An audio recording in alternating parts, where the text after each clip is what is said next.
the theory and what it means for etc. etc. But as a businessman, purely as a businessman and the CEO of the Go-Go, rice, what was in it for you? Well, to start, I'm diversely invested. I'm in the fund. I'm in the investment banking business. I'm in the agribusiness. Oh, so you are with him then? Yes. So and apparently he's also in your rice. So there's quite some convergence at some point. Yeah. I'm also in the technology business and a bit into the insurance business now. What's in for us, for me, is shock. Shock? Yeah, real shock. I think that the finance minister spoke nicely written out stuff, but the substance really gives us less confidence. You look at our problem today, it's sitting significantly on the fiscal side. So we're expecting to see a lot more fiscal consolidation. But what are we seeing? We are looking at a plan to increase our budget deficit. That doesn't give us good signal, because that means that we're going to be crowded out even more from the funding market as businesses, because we need to invest in all these projects. Very nice thing said. But when you look at the budgetary provisions for it, it doesn't seem like it's sustainable. And I take rice. Rice has been mentioned a lot of times. I did not see the policy proposition that really seeks to transform a single agri sector. I see an intent expressed. I want to turn rice around, poultry, maize, but that's grammar. What exactly are the policy propositions that you intend to roll out? You can't tell me you're looking at 110 or so thousand hectares of land to develop. Rice alone, if we really want to cut out imports, we need to develop about 450,000 hectares. If that's what you really want to do. What are we doing really right now? Less than half of that, all right? So exactly what the policy, the structured policy proposition to even transform a single sector is not really seen out of this budget. And that depresses me. It seems like a lot of rhetoric without real substance to support it.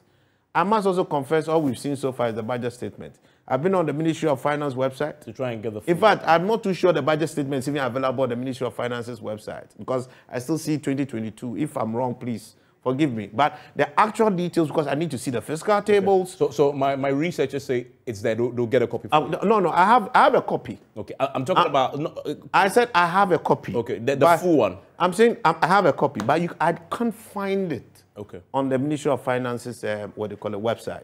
All right? That in itself is telling. So we are all waiting to see what more we have on the fiscal tables and the projected fiscal tables. But generally, when you're looking at this level of fiscal deficit, you're not seeing government trying to drive a lot more fiscal prudence to enable us have a lot more suppression on our current monetary impacts on the fiscal side, because you actually end up with a lot more pressures on interest rates. Because government is chasing the same cities that you and I, he and I as businessmen are chasing. People have to make a decision. Do I give money to Dalex? Or do I give money to government? Because when you give money to dealers may have to come and fund me. And I will actually get into the real sector. But the real sector is going to be competing with government. We haven't seen any structured policy proposition trying to deal with that. But that aside, go back to the Agric and all the plenty of rhetorics in the USTAT, DBG and all. I do not see a structured policy. I'll cite one example. The central bank recently announced that government was not going to support rice with FX. You remember that? Yes, yes. And I see it's my problem with policymakers. I'm losing tolerance for all of them. But that should help your business. You see, because one of the items listed is rice. It is political speak. And I don't think that policy is well thought through. And that's what happens when you don't really consult properly the players in the industry. Who in the industry was invited for this conversation? Now you tell me, when you say, I'm not going to support imports, what's the size of imports? Official data says 43. 43%. We the ones, that's the local production, 43%. That's what the Ministry of Agric says. Those of us inside, we know it's lower.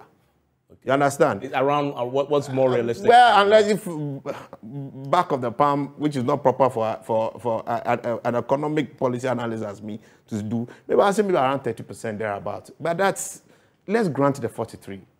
So you have this 67. You have this 57, that's outstanding. That's about 1 million tons of milled rice. Who is going to fill the gap? We must fill the gap. What policy structure do you have in place for us to fill the gap? Local producers. Because for us to fill the gap, we need to cultivate 450-something hectares. Okay. So if you're not going to do that, it means that local production will not fill the gap. So what happens? We still will import. We are not going to import with Bank of Ghana dollars. We are going to look for other dollars, meaning that the cost of the dollar for those imports will go up. Who is going to make the money? It is the FX traders. What you could have done is that you'd have rather introduce a rice development levy or tax, whatever name you want to give it. Then you use that money to help support industry, grow that 450-something thousand hectares required to be able to knock out imports over time. But what have you done? What you've done right now, local production is not there. You don't have proper policy to really support or fund us to expand capacity. So you're going to make money for FX traders who will be sitting down and looking at commodity swaps for rice and other things across the world. I don't see the sense yesterday and I don't see the sense tomorrow over that policy. I see a good heart wanting to do a good thing, but hasn't thought through the thing that he wants to do. And sadly, it's not consulting. Okay, so that policy is off. The rice farm.